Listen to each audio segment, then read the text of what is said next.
Hey everybody, welcome back to Creaks. This is episode 8. It's November 9th. I think it's Bicked Up on a Bus's birthday today. Good old Bicked Up on a Bus. I just watched his playthrough of Chibi Robo, which was a fun time. This is the pipe organ puzzle, which is one of my favorite puzzles. For the pipe organ, but this puzzle took me forever. It's another one of the ones that I had to look up a walkthrough. I know, so embarrassing. I looked up a walkthrough. A walkthrough. Basically, there's this jellyfish dude, and we have to get him to the bottom. And, like, there's a couple doors that go up and down, and I like the musical instruments in the corner. That's a cool touch. It's like some French horns. I can't see because I've got the screen sort of shrunken.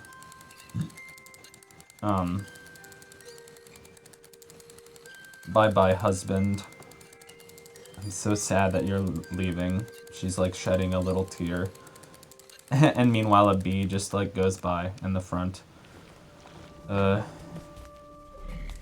yeah, it's my first post-daylight oh, nice cut. I forgot to do a fade. Very abrupt. You have to get down that ladder quick if you don't want to get your jeans ripped into shreds. Bloody shreds by that dog there. By that desk dog. Desk drawer dog. I don't know what to call them. Anyway, I got this puzzle super quickly now because this was after I looked up the walkthrough.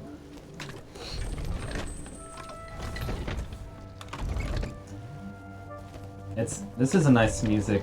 It's basically just like a solo clarinet playing the Creaks theme, which is what I call it. The da da da da da da da. And some other clarinets. And here come those drums. There's the manuals, the keyboard manuals for the organ. It's too bad that you can't interact with that. I'd love for our little human character to rip out a sick organ solo, but no such luck. Just enjoying the drums for a little minute longer, because they're so good. Those victory drums are so sweet. They really make the victory worth it. So, oh, what's gonna happen here? And what's that lamp with the little switch on it? Let's call this elevator. Oh no! We're in danger. Quick! We're trapped. What are we gonna do? I like how the building is like literally coming apart at the seams. Like the bricks are... Yo, Mr. Librarian dude. Mr. Wise Old Magician Scholar dude. This music is so weird whenever it's like weird in a good way, but like it just really brings out the eccentricity of his character. And he throws it down. Oh no, he puts it on his cane.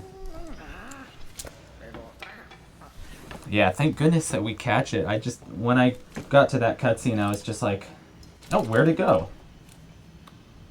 Where'd the dog go?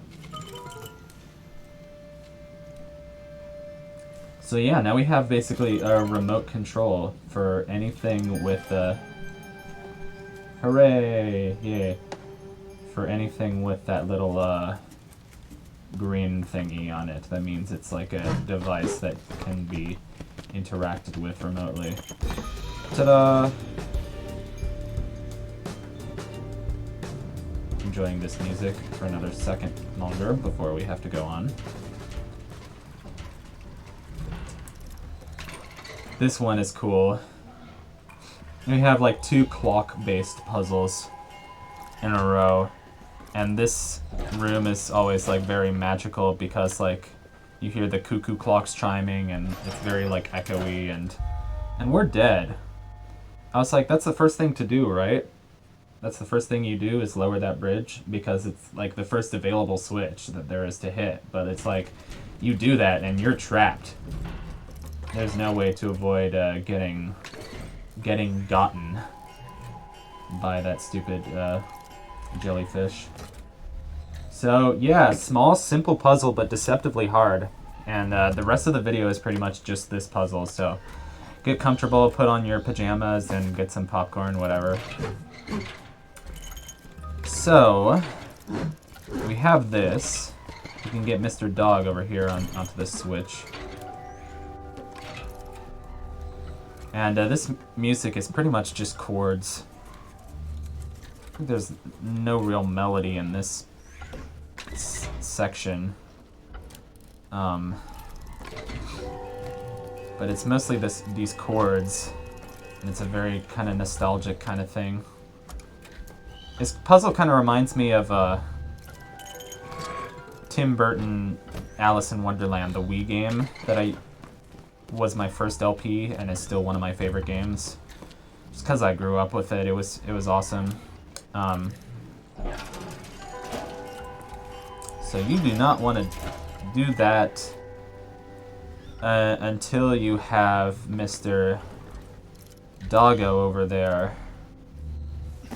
So you want to get inside. So how would you want to do that? Even now, this is a tricky puzzle to figure out.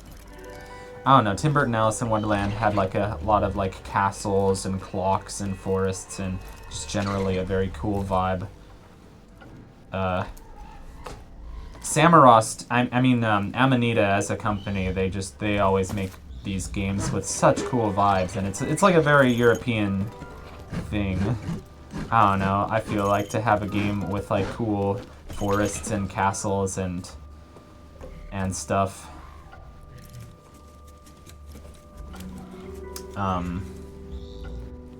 Just Europe is cooler. I don't know. I'm at a point in my life where I want to go to Europe for a little bit and then come back, and hopefully I'll be able to. But you know,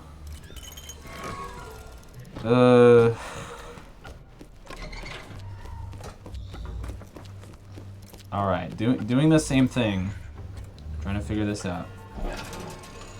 Any games that I've been playing?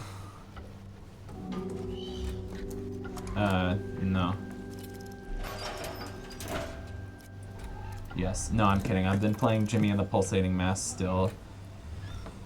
I'm pretty close to the end of that game. But there's a lot of secrets and stuff that I've missed. I'm at the point of the game with the beach babes. So that's interesting. But, yeah, there's a lot of nightmare dungeons and whatever optional stuff that I missed. Which I'm sure if I went back to some of them, I would probably be super overleveled. Because I was planning on going back to the asymmetrical cavern, which is one of the optional nightmare dungeons. And they're called that because, like, with Jimmy and the Pulsating Mass, it's kind of like Earthbound, and it's like a cute kids game for like 80% of it, and then 20% of it really goes for the horror genre, which is really fun whenever it does. So that's what you want to do,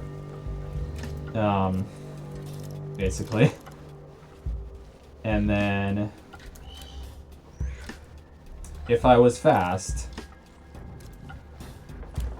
I would have hit the switch to turn on and off the light as soon as he got up there, but I'll have to get that on the next cycle. Which, speaking of cycles, they always talk about cycles in speedruns, and I wonder how it would be to speedrun this game.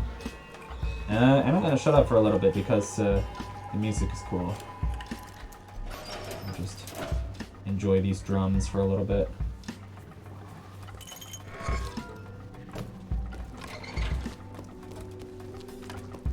Lights off, lights on. Ta-da! Now, yeah, we take care of the dog and then we're on our merry way. 3, 2, 1, go! You really have to time that well, because it kind of takes a second to kick in. Oh hey, what's going down here? I'll have to remember what I call these guys.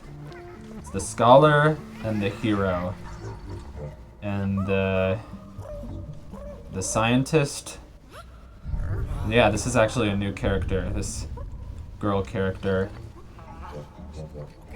And this plumber sort of creature that follows her around.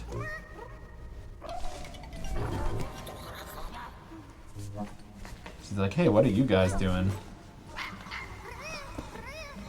Oh, there it is. That's the codex. Codex!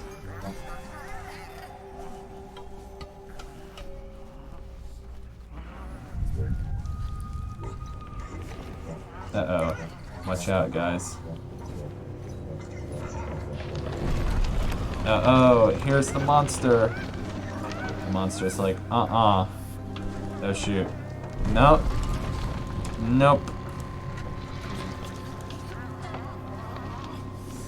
Yeah, today is not your lucky day. That book just yeeted. I hate that word. But, yeah. Yeeted out of here.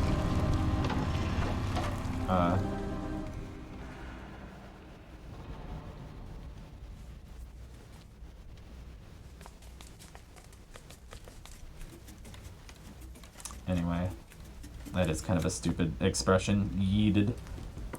Y-E-E-T-E-D. Anyway, I'll stop being hip with the kids for 1 second and return to talking about this game and how cool it is.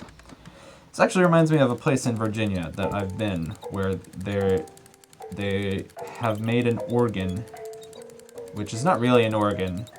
It just plays the stalactites of the cavern from a central, like, computer system that controls everything.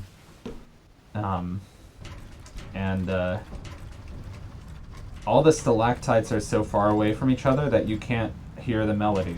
You just hear like 2 out of every 5 notes, and it's pretty cool. I don't know. If not being able to tell what the melody is your thing, then anyway, deeper into this house. This house. It's not a house. It's too big to be a house. It's like a big city that's all on top of each other, like one big apartment building. So in the next video, here we have another giant clock. Goodbye.